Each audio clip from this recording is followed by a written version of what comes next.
So talking about the Rebbe, and there's a question is about something that I've heard, and I don't really understand it, and and I hope I hope it's not something that embarrasses you, but I've heard it said of you that you were a Talmud Chacham of the Rebbe. I don't know what that means, or what they were talking about when they said that. Do you know what somebody that is a Talmud Chacham of the Rebbe, what that means?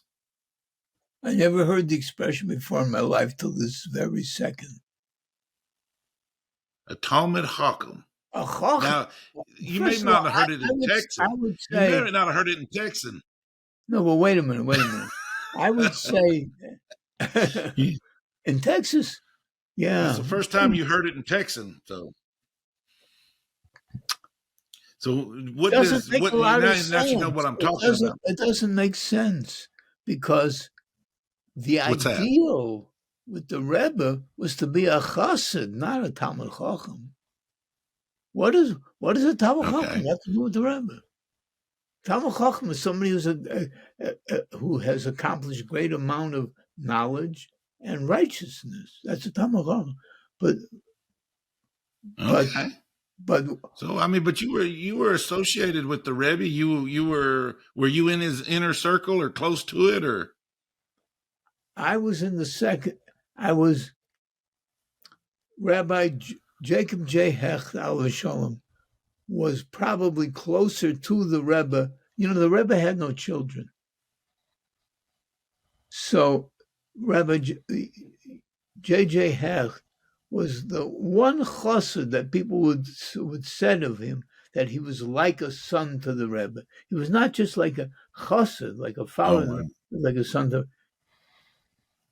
And I worked for J.J. Hecht for 3 years. I produced radiothons for him and did promotional projects, and it was wonderful. He was a great man. He was a great man. Wow. And he told me a lot of secrets that I cannot tell you.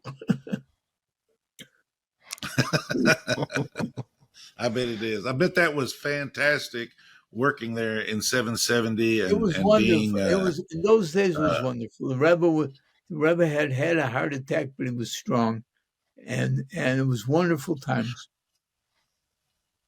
My wife I just got back from. Ariella likes to say, we never had very much money, but Hashem always brought us to the places to live in it when it was its best times. We were in L.A. in the Jewish community at its best times. We were in Crown Heights when it was the best time.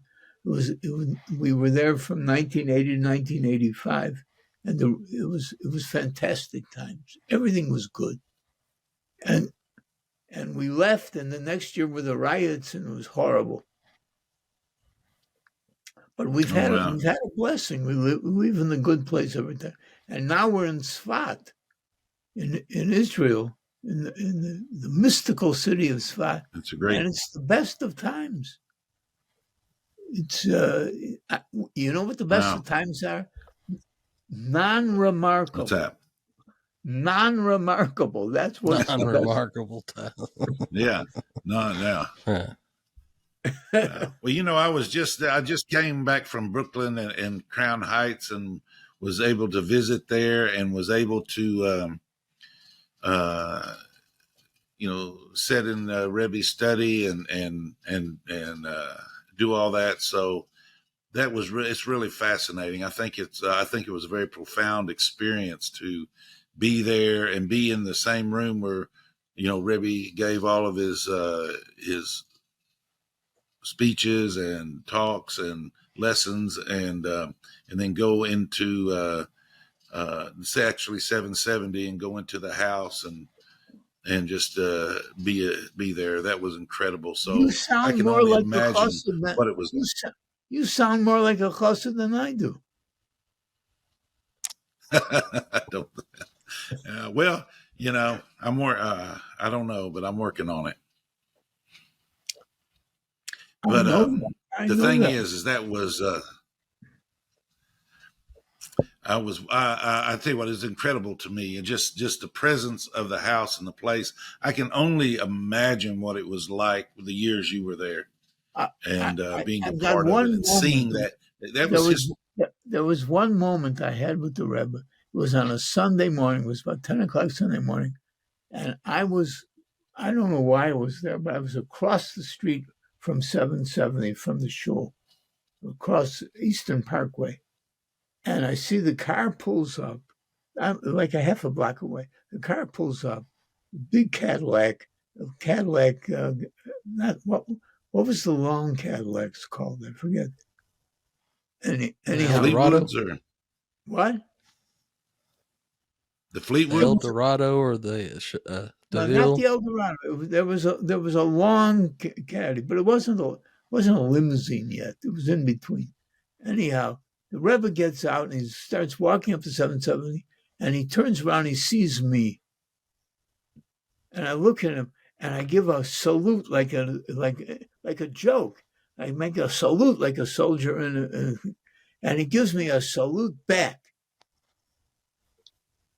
And I'll tell you, that made my whole year. My whole year I lived I on can that. imagine. I, You may be the only one that has been the Rebbe saluted. oh, come on, don't do that. I mean, who else is going to? Who else would salute the Rebbe but you? I was playing with him, but the Rebbe had a great sense of humor. That is some great stories, though. But see, that's those things that you're sharing with us right now.